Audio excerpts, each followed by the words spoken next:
Nabi dah pesan pada kita, 2 waktu jangan tidur.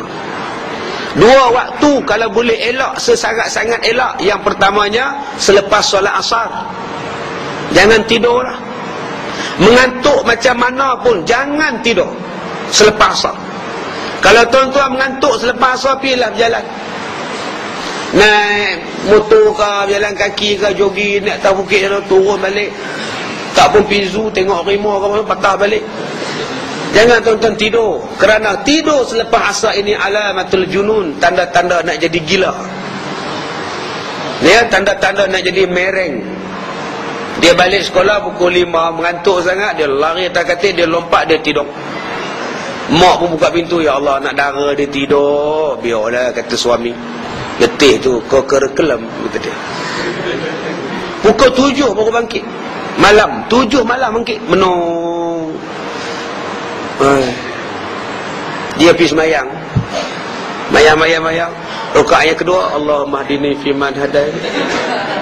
Mak main mengendak, "Oi, kamu sembahyang apa?" "Subuh lah." "Subuh apa maghrib?" Astagfirullahalazim. Berapa ramai tuan-tuan yang jadi mereng. Dia perasan 7 tu 7 maghrib, bukan 7 subuh, bukan 7 maghrib. Sebab tu Nabi larang tidur waktu maghrib, tidur waktu asar, selepas asar. Dia selalunya pelajar-pelajar sekolah ni letih sangat, dia tidur. Tolong elakkan. Kadang-kadang kaki tangan yang balik pukul 5 sampai rumah pukul 6.30, letih sangat. Baju tak buang, kasut tak buang, apa pun tak buang, tidur dengan tai tidur sekali. Letih kata dia. Cukup 40 hari tuan-tuan, dia mari. Dia pening, dia bengong, lama-lama berhenti kerja.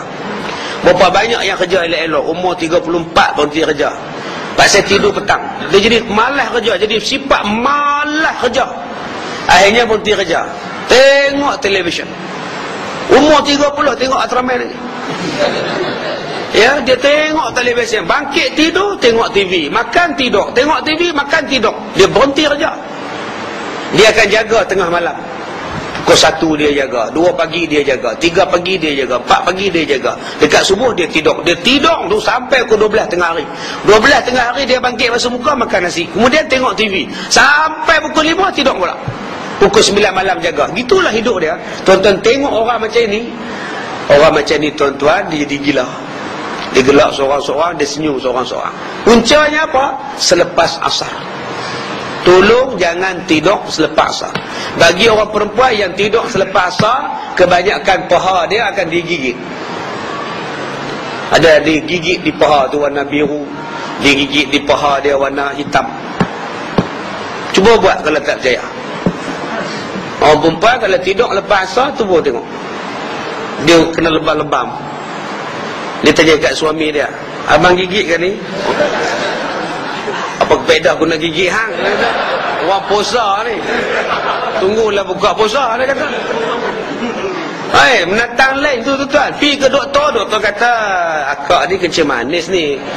Lebam-lebam ni sebab darah tak berjalan. Jadi bila darah tak berjalan, dia akan menjadikan macam lebam. Jadi akak tak perlu risau. Kita sapu lotion saja," kata dia. Ini kata doktor. Doktor kan kata gitu. Tu tuan-tuan ambil tu teropong dekat paha ada 5 lubang di situ. Ada 5 lubang tu. Dia kata kencing manis. Tuan-tuan kata kencing manis. Kencing manis tuan-tuan pun sukatan dia 4, 3, 4, 5 elok lah tu. Lain kalau 50. Kata larang nak baca. Pukul 7 suku dia main satu perempuan bawa air. "Tolong jampi Ustaz, kenapa muak saya kencing manis Ustaz? Udah meracau sekarang ni." "Kat mana sekarang ni?" "Hospital." "Oh, dah meracau tu, dah tinggi sangat tu akak." "Tinggi Ustaz." "Berapa?" saya tanya. "Tak boleh baca," kata dia. Sudah. Tingginya sampai tak boleh dibaca. Dia kata pasal kencing manis. Kencing manis. Kau tak ada kencing manis, pasal apa? Kau lebam. Sebab ada orang lain main gigit. Siapa dia main gigit? Wallahualam. Sebab apa dia main gigit? Pasal tuan-tuan tidur petang. Ya, kalau tuan-tuan tak percaya, petang besok suruh isteri tuan-tuan tidur. Tuan-tuan tengok jadi apa pada paha dia. Sekali dia gigit, dia akan gigit lagi. Melainkan kalau tuan-tuan pergi berubat. Berubat dia senang aja. Ambil air, baca Al-Fatihah 7 kali, mandi dengan limau 3 biji, sapu seluruh badan, hilanglah dia. Dia takkan gigit lagi dah. Baca Al-Fatihah 7 kali pada air tu, campur dengan dalam timba dengan baldi, campur dengan air, perah 3 biji limau, sapu seluruh badan. InsyaAllah hilang. Bukannya susah. Ada orang kata, Ustaz, saya buat macam Ustaz cakap kan, buat mandi limau, kemudian baca Fatihah, tapi kena gigit juga Ustaz. Isteri saya lagi banyak Ustaz. Abang buat macam mana? Yalah macam Ustaz cakap lah, baca Fatihah semua. Buat. Baca betul ke baca tak betul? Macam Ustaz cakap lah. Saya buat Al-Fatihah, Al-Fatihah, Al-Fatihah. Memang tak menjadi lah. Al-Fatihah tu baca lah habis sampai waladhdallin. Ya, sampai waladhdallin ni dah. Dia baca Fatihah, Fatihah, Fatihah dah habis. Kemudian mengadu pada kita tak menjadi pula. Nak menjadi apa kau baca tak betul? Ya, yang ketiganya pasal apa yang kena gigit? Yang ketiganya kena gigit sebab mandi tak pakai apa. Mandi pada waktu maghrib. Maghrib pukul 7.30 mandi. Kemudian tak pakai kain basahan. Orang pun skodeng. Jin pun skodeng juga. Jin skodeng lagi senang. Dia relax. Dia tengok. Kau nampak dia? Orang kalau skodeng nampak. Jin bila dia skodeng, dia jatuh cinta. Itu yang dia buat love bite kat bawah tu. Jadi tuan-tuan, biasakan pakai kain basahan. Sediakan kain basahan. Taklah bilik mandi tu. Suruh anak-anak dara tuan-tuan, ya, mandi pakai guna kain basahan. Sebab jin bila dia jatuh cinta lebih teruk daripada jin yang disihir. Kalau jin disihir, dia sihirkan kita, senang ubat. Tapi kalau jin jatuh cinta, susah nak ubat.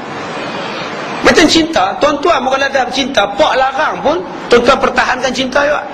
Mak larang, pak larang, jangan ambil, mak tak berkenan, jangan kawan, pak tak suka. Anak kan cinta perlu dipertahankan. Boyfriend tunggu kot tingkap bawah naik motor, anak dara turun kot tingkap, guna tali, guna kain kebor selimut, ikat-ikat kat sambung ke bawah. Cinta dia pertahankan. Tu yang jadi cerita Bobby.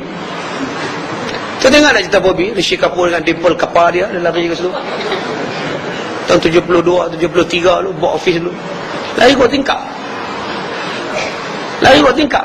Pasal apa? Cinta dipertahankan. Begitulah kita pun. Kalau jin jatuh cinta dengan kita, dia akan pertahankan cinta dia. Dia tak bagi orang lain mendekatkan diri dengan anak kita. Mai Minang tak nampak, Mai Minang senyap, Mai Minang senyap, mari merisik senyap. Pasal apa? Jin dah cover dah. Dia dah cover line tuan-tuan, tak nampak. Pergi ke Bomo kata kena mandi limau, kena mandi bunga. Dah mandi bunga pula. Senang aja tuan-tuan kaedah yang saya sebutkan tadi. Jangan sampai jin jatuh cinta. Macam mana cara nak mengelakkan jin jatuh cinta tadi? Jangan ronda petang-petang naik motor pakai seluar pendek. Berapa ramai anak-anak kita, anak dara kita ni petang-petang pukul 6.30, tang-tang dengan helmet tak ada, dengan apa pun tak ada, pakai seluar pendek relax. Kadang-kadang petang-petang duduk depan rumah, duduk dalam longkang, seorang bawa longkang, seorang tak longkang, duduk